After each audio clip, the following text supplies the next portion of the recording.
Bismillahirrahmanirrahim. Assalamualaikum warahmatullahi wabarakatuh.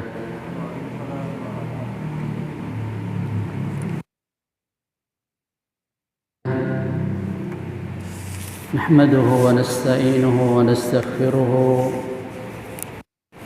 wa na'udzu billahi min shururi anfusina wa min sayyiati a'malina. من يهده الله فلا مضل له ومن يضلل فلا هادي له إلا الله وحده لا شريك له وأشهد أن محمدا عبده ورسوله اللهم صل وسلم وبارك على رسولنا محمد وعلى آله وصحبه ومن تبعهم بإحسان إلى يوم الدين. أما بعد، أعزني الله وإياكم وأعزني الله وإياكم جميعا. Segala puji syukur kita panjatkan kehadirat Allah Subhanahu wa taala. Di malam yang berbahagia ini kita masih diberi waktu, diberi kesempatan, diberi umur untuk bersama-sama kita meningkatkan iman, meningkatkan takwa kepada Allah.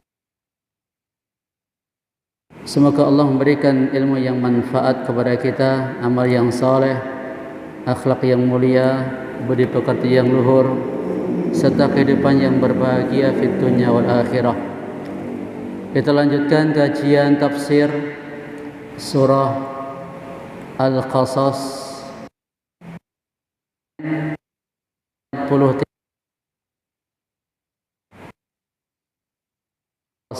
ayat 43, di mana Allah Subhanahu wa taala menerangkan walaqad atayna Musal kitaba min ba'di al-ula basaira lin-nasi wa hudaw wa rahmatan la'allahum yatadhakkarun. Dan sungguh telah kami berikan kepada Musa,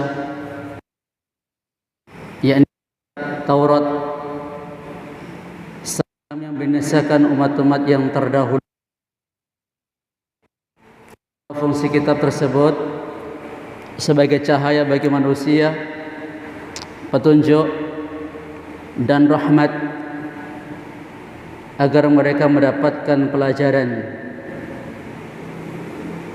Faedah yang bisa kita ambil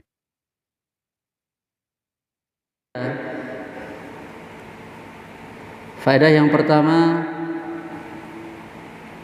bahwasanya wahyu adalah jawaban Allah setelah manusia melihat akibat buruk kebatilan. Jadi setelah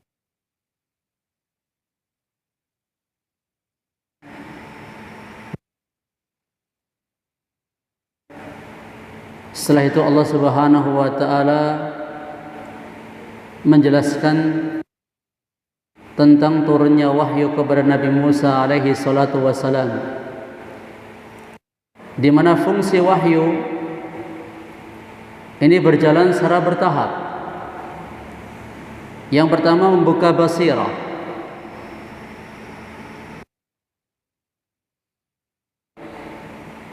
Wahyu itu menuntun, menerangi, memberikan cahaya pada akidah, pada ibadah, muamalah, akhlak, niat, tujuan hidup. Tidak hanya menerangi di dunia, akhirat, sampai menuntun ke surga.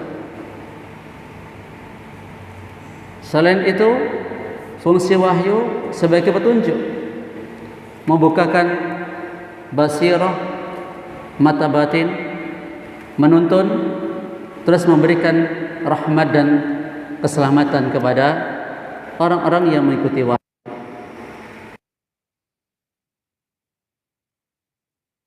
Ini sekedar murajaah akar kerusakan manusia,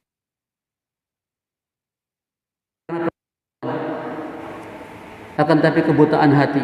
Manusia sebenarnya tahu, akan tapi mereka tidak mengambil pelajaran dari kisah-kisah umat-umat terdahulu.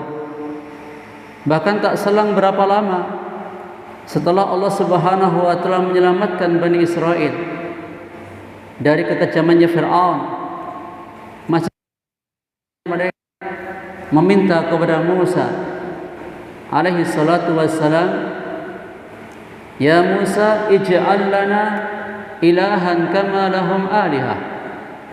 Wahai Musa, buatkan untuk kami Tuhan sebagaimana mereka memiliki Tuhan. Itu belum lama. Kemudian orang yang tidak mengambil pelajaran dari wahyu itu bukan karena kurang sadar, maka pentingnya kita itu minta hidayah kepada Allah. Tidak ada jaminan di antara kita yang akan tetap istiqamah terus di atas jalan hidayah, dan tidak ada jaminan di antara kita akan tetap selamat. Contoh Abdurrahman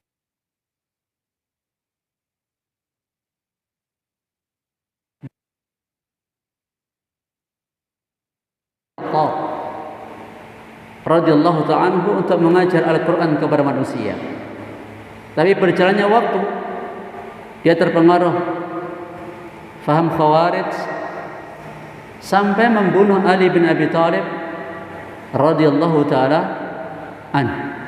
Walaupun hafal Quran, walaupun mendapat tazkiyah Syekh, tapi ini sahabat Umar radhiyallahu ta'ala anhu, namanya hidayah. Kalau Allah menghendaki, Allah akan memberikan hidayah kepada siapapun yang dia kehendaki, meskipun istri Fir'aun. Allah kalau berkehendak, istri Fir'aun pun akan diberi oleh Allah, bahkan menjadi wanita teladan sepanjang zaman, wanita terbaik sepanjang zaman. Asiyah, Khadijah, Maryam, dan Fatimah. Kita lanjutkan ayat yang ke-44. Dulu baru satu ayat, ingat saya cuma satu ayat karena baru muqaddimah pertemuan pertama ketika itu. Lanjutkan ayat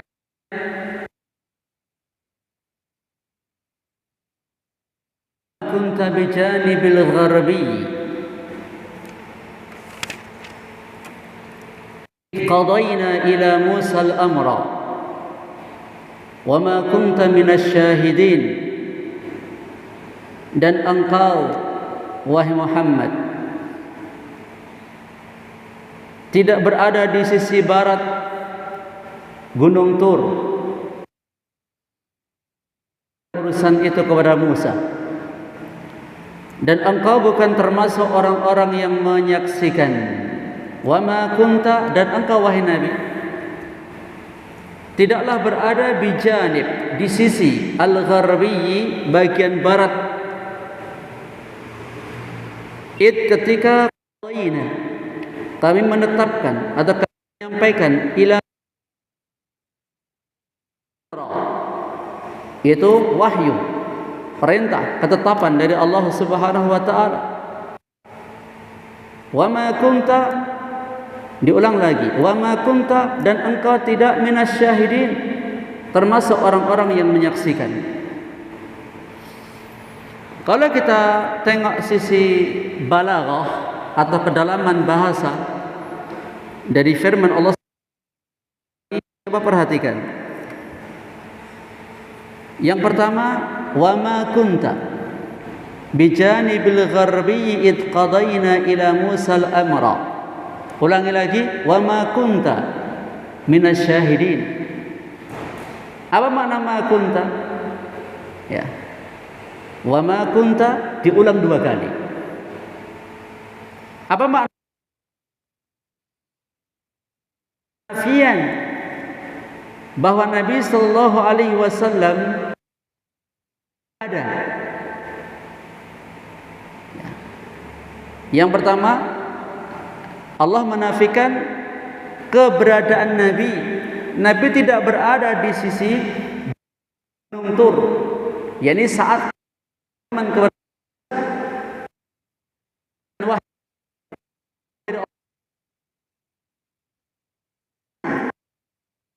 Allah. Yang kedua, wa ma kunta minasyahidin. Allah Subhanahu wa taala menafikan yang kedua. Nabi sallallahu alaihi wasallam tidak termasuk orang yang menyaksikan wahyu turun kepada Nabi Musa alaihi salatu wasalam. Jadi penafian yang pertama meniadakan kehadiran beliau di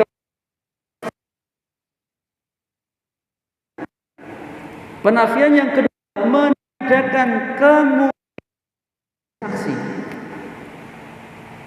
Jadi seakan-akan begini, satu demi satu. Ini kan gini loh. Kok cerita gitu loh. Cerita tentang Fir'aun dengan Nabi Musa. Cerita tentang Nabi Musa dengan detail. Ini dari mana semua?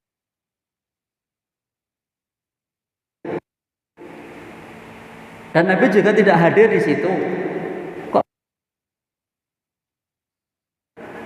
bisa nggak cerita? Nggak ada di luar. Antum ceritakan apa yang terjadi di rumah antum. Nggak bisa cerita kan? Iya. Maka Allah Subhanahu wa taala dua kemungkinan. Nabi kok bisa perihal apa mungkin hadir atau Nabi ada di lokasi. Tapi ternyata Allah menafikan dua-duanya. Apa maksud bijani bil gharbi? Di sisi barat lembah atau di Gunung Tur? Apa maksud?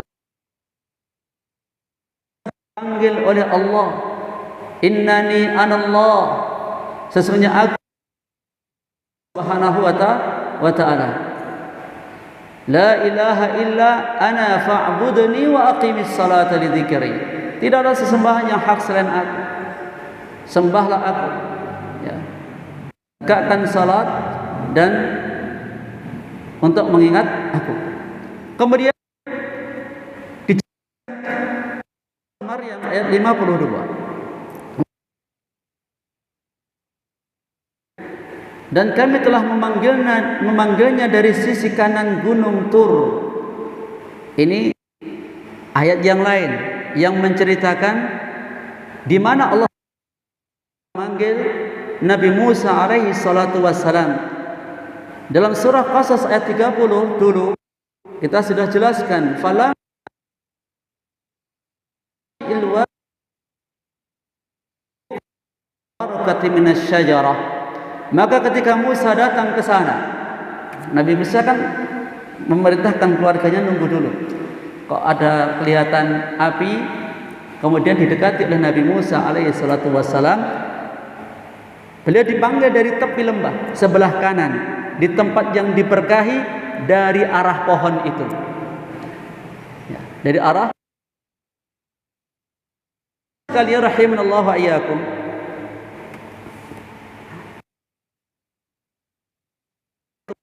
Dinafikan oleh Allah Subhanahu wa taala, beliau tidak ada di lokasi dekat Bukit Tur itu. Id qadaina ila Musa al-amra.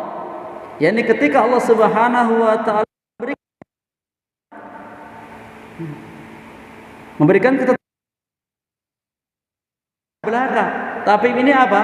Peristiwa yang sangat besar, ketetapan dari Allah Subhanahu wa taala yang akan memberikan dampak yang sangat besar kepada Bani Israel dengan turunnya wahyu kepada Nabi Musa alaihi salatu wassalam. Ikhwan sekalian, wa khadfidina azanillahu wa iyyakum. Ini setelah pada ayat sebelumnya Allah Subhanahu wa taala menjelaskan fungsi wahyu sebagai cahaya, petunjuk dan rahmat. Allah Subhanahu wa taala terangkan asal cahaya itu dari mana. Kalau ayat 43 itu menerangkan fungsi cahaya wahyu Allah Subhanahu wa taala. 44 Allah tegaskan dari mana itu? Sumbernya dari mana? Apakah karangan dari Nabi Musa alaihi salatu wassalam atau juga karangan dari Nabi Muhammad sallallahu alaihi wasallam? Tidak. Nabi Muhammad sallallahu alaihi wasallam tidak ada di situ. Ada di situ, tidak menyaksikannya, dan beliau bukan bagian kepada Nabi Musa alaihi salatu wassalam. Namun Nabi alaihi salatu wassalam menghabarkan kisah turunnya wahyu itu benar. Di sini loh fungsi Al-Quran itu menegakkan hujjah yang sangat halus namun kuat. Allah Subhanahu wa taala tidak langsung menyuruh manusia menerima kesimpulan menutup seluruh jalan yang salah. Ini supaya manusia itu beriman kepada wahyu Allah gitu.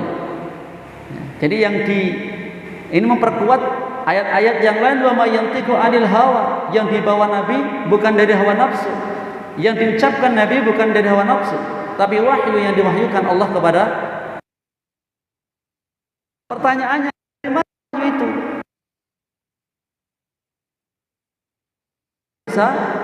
Wahyu yang turun kepada Nabi Muhammad dan wahyu yang turun kepada para nabi dan rasul. Fungsinya sama, basair, hudan, wa rahmatan. Sebagai cahaya, sebagai penuntun, sebagai hidayah dan rahmat yang menyelamatkan umat manusia. Jawabannya tinggal satu. Ini wahyu dari Allah Subhanahu. Min amba'il ghaib nuhiha ilaik. Itu adalah sebagian dari berita-berita gaib yang kami wahyukan kepadamu. Masa Nabi cerita berapa ratus atau berapa ribu tahun, ya, berapa ratus tahun bisa menceritakan? Terus nggak bisa menceritakan. Tapi di sini Allah Ta'ala menurunkan wahyunya kepada Nabi alaihi salatu wassalam. Ini menuntun akal manusia sehingga kebenaran itu akhirnya tampak. Harusnya mikir manusia itu, kok jadi pada Nabi Musa sampai-sampai turun surah Qasas ini kan cerita Fir'aun, Nabi Musa kok detail gitu ya. Terus Allah juga cerita di surah Ali Imran ayat 44, wa ma kunta ladaihim id yulquna aqlamahum ayyuhum yakfuru Maryam.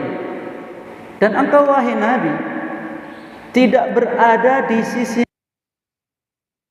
ketika mereka melemparkan pena-pena mereka untuk menentukan siapa yang akan memelihara Maryam.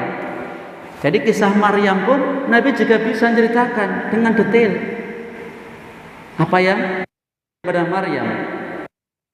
Terus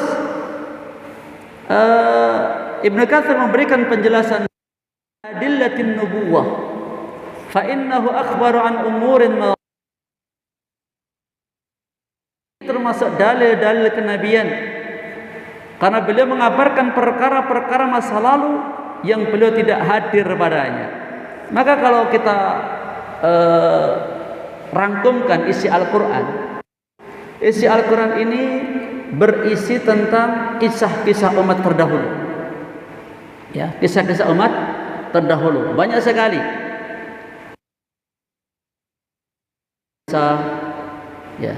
Kisah Maryam, kemudian kisah orang-orang kafir Quraisy. Kita belum banyak membaca ayat-ayat Al-Quran, tapi kita yakin isinya Al-Quran adalah cerita, khabar tentang umat-umat terdahulu, para nabi, Kemudian juga orang-orang soleh sebelum Sallallahu Alaihi Wasallam. Yang kedua, Al-Quran berkisah atau berisi tentang hukum-hukum syariat. Al-Quran berkisah berisi hukum syariat tentang salat, tentang zakat dalam syariat Islam.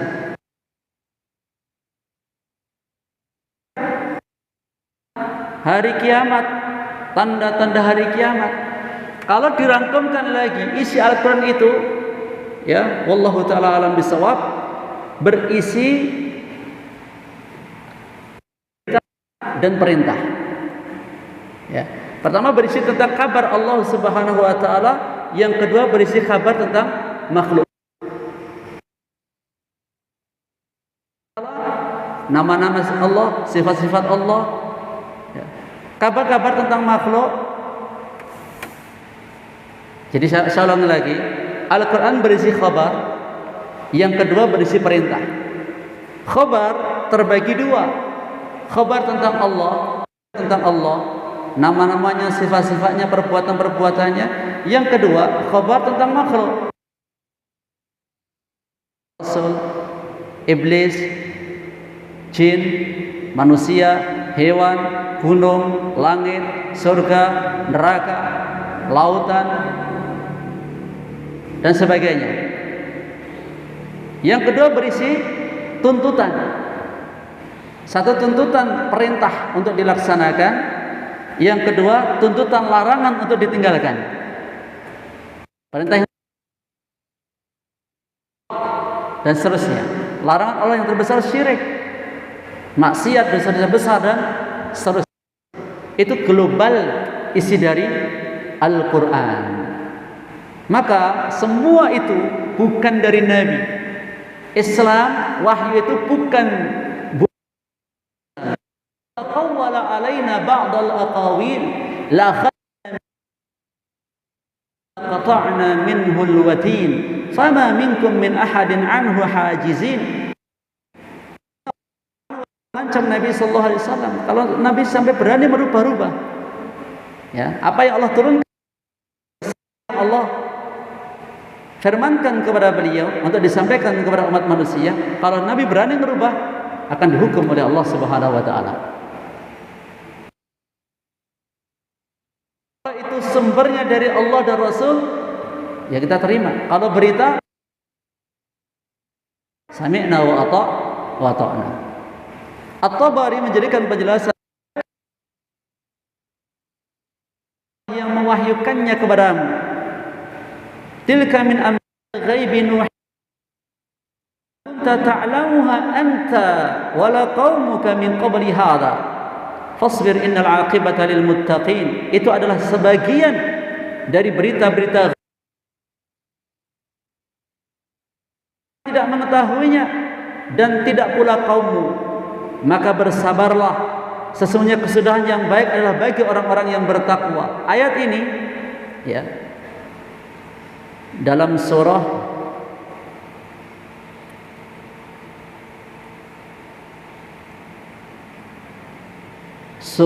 Hud, ya. Di ayat ini menegaskan kisah-kisah para nabi yang disampaikan Al-Quran itu wahyu, bukan hasil belajarnya Nabi dari manusia. Nabi nggak punya sanad belajar dari A ke B ke C sampai Nabi Musa, nggak. Tapi wahyu dari Allah Subhanahu wa taala. Di akhir surah Hud ayat yang ke-100, dzalika min amba minha qa'imun wa hasid. Itulah sebagian dari berita negeri-negeri yang di antaranya ada yang masih tersisa bekas-bekasnya dan ada pula yang telah musnah. Jadi Allah Subhanahu wa taala menjelaskan kisah umat-umat terdahulu yang Allah binasakan, itu pelajaran nyata yang jejaknya tampak. Seperti ketika ya, kaum Samud, kaum Ad, Itu masih ada itu bekas-bekasnya. Bahkan peninggalan mereka itu juga masih ada. Tempat dahulu Allah membinasakan kaum Lut, itu juga masih ada. Ya, bahkan dan Nabi memerintahkan untuk segera meninggalkan tempat tersebut. Apa kaitan antara surah Hud tadi 49 100 dengan surah Qasas ayat 44 yang kita pelajari ini? Dua ayat tadi sangat cocok. Kalau dalam surah Hud, bukti berita masa lalu itu datang melalui wahyu. Kalau ayat 100 kisah pelajaran. Demikian pula apa yang kita baca sekarang itu jadi ibrah dan pelajaran. Solusinya apa? Wahyu. Menimpa kita, apa yang menimpa kepada umat-umat terdahulu yang Allah telah binasakan, kuncinya apa? Ikuti wahyu. Termasuk salah satu di antaranya kita belajar tafsir ini, upaya kita wahyu. Dan jangan malas belajar tafsir. Ya, jangan malas belajar tafsir. Karena apa? Banyak. Coba kalau kita ditanya, saya nggak tanya berapa hafalan Qur'annya, berapa Al-Quran yang sudah kita kuasai. Separuh ada. Hah? Satu juz amma sampai selesai, tapi sekarang lupa semua itu. Iya. Maka kita masih miskin dengan ilmu. Kita masih butuh ilmu. Ya. Seberapapun hidup kita pakai untuk belajar pun nggak akan pernah selesai agama itu kita pelajari. Rasulullah menegaskan bahwa mukjizat itu wahyu. Salatu yang sampai sekarang masih eksis. Ya. Mukjizat para nabi sebelum Nabi Muhammad SAW itu sudah sebatas yang kita ketahui. Tapi mukjizat Nabi kita Muhammad SAW, walaupun beliau tiada, masih ada sampai sekarang. Dan dijamin oleh Allah Subhanahu wa taala penjagaannya. Maka pertanyaannya adalah siapa yang mau belajar? Nabi wariskan Al-Quran dan Sunnah ini. Para nabi tidak mewariskan dinar dan dirham. Yang mereka wariskan adalah ilmu. Faman akhadha faqad akhadha bihadhin wafirin. Siapa yang mengambil pelajaran ilmu ini, mengambil warisan Nabi, mengkaji, menggali, ambil. Ya. Kalau terus dikuasai, antum bisa dapat warisan dari orang tua antum. Antum nggak ambil, antum nggak kuasai, antum nggak miliki, apa manfaatnya? Apakah warisan orang tua antum itu manfaat untuk antum? Kalau ndak antum ambil, ndak antum pegang, ndak antum kuasai, ndak antum manfaatkan, tertanda ahli waris fulan dapat berapa petak sawah misalnya, cuman tertulis toh. Apa manfaatnya? Ndak manfaat. Demikian pula Al-Quran dan Sunnah ini nggak akan beri manfaat kepada kita kalau cuman hanya sekedar dihafal. Apa dasarmu? Quran, Sunnah, titik. Apakah sudah belajar Quran dan Sunnah? Itu urusan lain. Yang penting aku berpegang pada Quran dan Sunnah. Apakah seperti itu? Tidak benar. Maka kita harus semangat mengkaji Quran. Ya kita niatkan selesai 30 juz. Ya gimana kalau nggak selesai? Yang penting niat dulu. Ya, saya juga ada kajian Bukhari. Ahad kedua, jangan malas belajar hadis juga. Supaya apa? Wahyu yang Allah berikan kepada Nabi Muhammad SAW itu kita bisa mengambil, kita bisa merekuk, kita bisa mendapatkan keutamaannya sebanyak-banyaknya. Jangan puas dengan Al-Quran. Itu pun kalau sudah dikuasai. Kita belajar Quran dan juga hadis Nabi SAW. Ma minal anbiya'i nabiyyun illa ayati ma mithluhu amana alaihi al-bashar wa innama kana alladhi utituhu wahyan awhahu Allahu ilayya. Tidak ada seorang nabi pun melainkan diberi tanda-tanda yang semisal dengannya manusia beriman. Dan sesungguhnya yang terutama diberikan kepadaku adalah wahyu yang Allah wahyukan kepadaku. Hadis ini sangat tepat. Ya, di antara bentuk paling terang dari wahyu itu berita-berita gaib. Dan salah satu tanda takwanya seorang, sifat orang bertakwa, Allah sebut apa? Alif lam mim dzalikal kitabu la raiba fihi hudal lil muttaqin alladzina yu'minuna bil ghaib. Ya, orang yang bertakwa itu Allah sifati orang-orang yang beriman kepada hal-hal yang gaib. Dari ayat 44 ini, nafyu hudurin Nabi sallallahu alaihi wasallam yasiru hujjatan ala sidq li wahyi. Penafian kehadiran Nabi sallallahu alaihi wasallam, Nabi enggak hadir di zaman Nabi Musa alaihissalam. Bahkan ketika Allah memberikan wahyu kepada beliau, ini justru menjadi hujjah, alasan yang kuat yang menegakkan. Ini mirip dengan surah Al-Kahfi, di mana orang-orang kafir Quraisy mereka mengirim utusan ke Madinah bertanya kepada orang-orang Yahudi, apakah Nabi Muhammad itu benar seorang nabi, seorang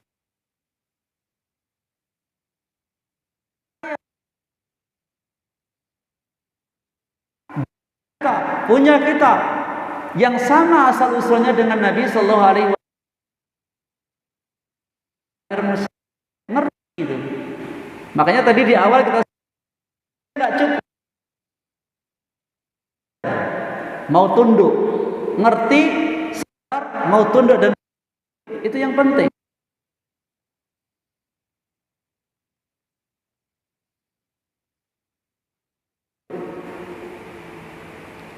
Maka orang-orang Yahudi berikan jawaban kepada utusan Quraisy. Tanyakan tiga perkara.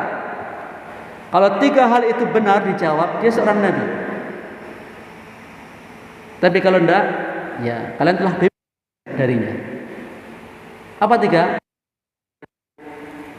Pertama, tanya tentang ashab, ya, para pemuda yang mereka mengasingkan diri di gua, meninggalkan kaumnya yang kafir. Yang kedua, tanya tentang Dzulqarnain. Lafaznya bukan masa Dzulqarnain, tapi raja yang mengelilingi dunia. Yang dimaksud adalah tanya tentang Dzulqarnain. Ruh. Tanyalah tentang ruh. Ketika itu disampaikan Wasallam, beliau siap untuk menjawab besok, tapi beliau tidak mengucapkan insya Allah. Akhirnya apa? Wahyu tertunda beberapa hari lamanya, sampai Nabi sedih karena beliau sudah berjanji kepada orang kafir Quraisy akan kasih jawaban. Katanya wahyu nggak segera turun. Ya, ala kulli hal, Nabi sallallahu alaihi wasallam beliau tidaklah mengetahui perkara yang gaib kecuali yang diajarkan Allah kepada beliau alaihi salatu wasalam. Terus faedah yang kedua, qasasul Quran laisat lil ibrah faqat bal hiya aidan dalilun nubuwah. Sekadar pelajaran tapi juga dalil kenabian. Setiap kisah yang ada dalam Al-Quran ini semakin memperkuat kenabian Rasul sallallahu alaihi wasallam. Makanya jangan ditanya tentang akhlaknya Nabi sallallahu alaihi wasallam, Apa jawabnya? Kan Quran. Akhlaknya Nabi SAW. Jadi kalau kita sifat-sifatnya Nabi, itulah akhlaknya Nabi, itulah perbuatannya Nabi, itulah yang dilakukan Nabi, oleh Nabi SAW. Faedah yang berikutnya, min lataifil Qur'an iqamatul hujjah annahu yubtilul ihtimalatil batilah hatta yadhharal haqq. Di antara kehalusan Al-Quran dalam menegakkan hujjah ialah menutup kemungkinan-kemungkinan yang salah hingga kebenaran tampak. Ini mirip dengan Tuhan-Tuhan selain Allah Subhanahu wa ta'ala, ya. Di mana Allah Subhanahu wa ta'ala menjelaskan dalam Al-Quran sesuatu tandingan selain Allah Subhanahu wa ta'ala, ya. Ayat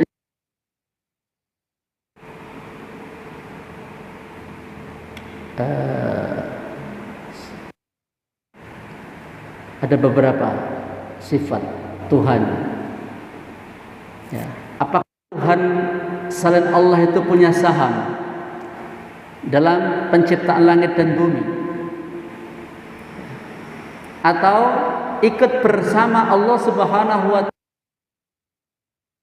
dan bumi, ya. Saya dilupakan ayatnya itu. Jadi itu cara Al-Quran untuk membantah keberadaan adanya tandingan-tandingan untuk Allah Subhanahu wa ta'ala. Apakah tandingan-tandingan yang disembah selain Allah itu punya dalam menciptakan ma yamlikuna min qitmir, bahkan mereka itu enggak punya saham di langit maupun di bumi, meskipun cuman setipis kulit ari yang ada pada biji kurma itu. Biji kurma itu kan ada lapisan kulit ari gitu kan. Nggak punya segitu aja, nggak punya mereka. Tandingan bagi Allah, Tuhan selain Allah Subhanahu wa ta'ala. Mereka juga nggak hadir saat Allah Subhanahu wa ta'ala menciptakan langit dan bumi. Bahkan mereka pun belum diciptakan. Bagaimana bisa jadikan tandingan bagi Allah Ta'ala?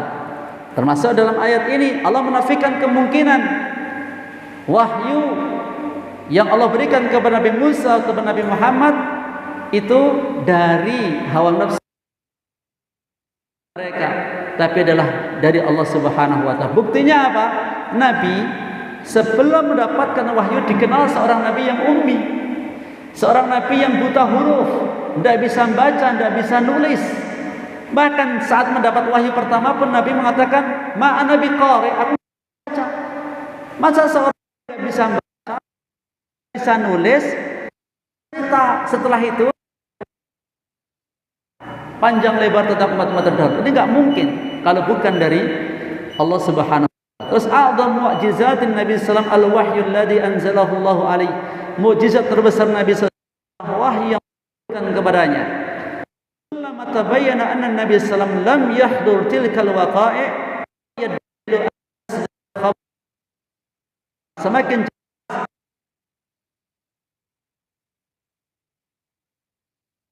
kuat bukti bahwa sumber berita itu dari Allah Subhanahu wa ta'ala. Kemudian yakhda'u lil hujjah wal qalbul mutakabbir yaltamisul ma'adhira lil i'rad. Hati yang jujur akan tunduk kepada hujjah, sedangkan hati yang sombong akan terus mencari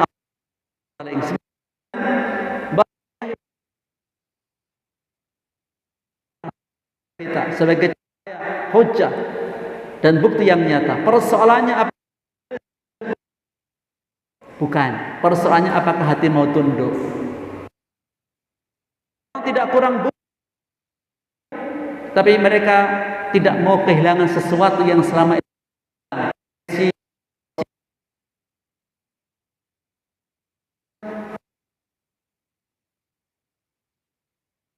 kerendahan hati.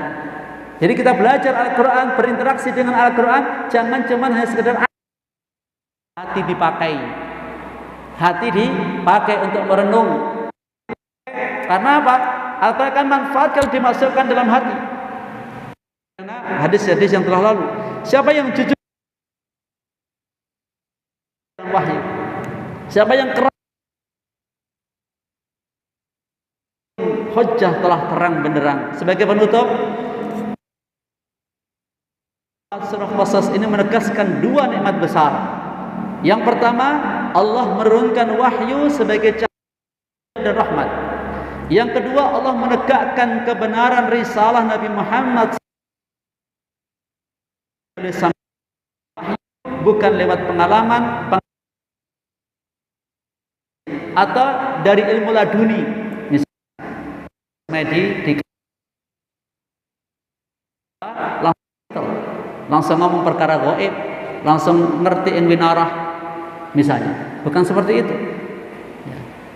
Jamaah sekalian rahimahullah wa iyyakum, keselamatan tidak cukup mengagumi cahaya. Keselamatan ada pada mengikuti cahaya. Al-Quran bagus isinya, bukan kagum tak. Tidak bikitabik wa tsabbit imanana bi wahyik wa la taj'alna minal mu'ridin. Ya Allah, bukakan penglihatan hati kami, karuniakanlah kepada kami petunjuk dengan kitab-Mu, teguhkan iman kami kepada wahyu-Mu, jangan Kau jadikan kami termasuk orang-orang yang berpaling. Subhanakallahumma hamdika asyhadu an la ilaha illa anta astaghfiruka wa atubu ilaik. Assalamualaikum warahmatullahi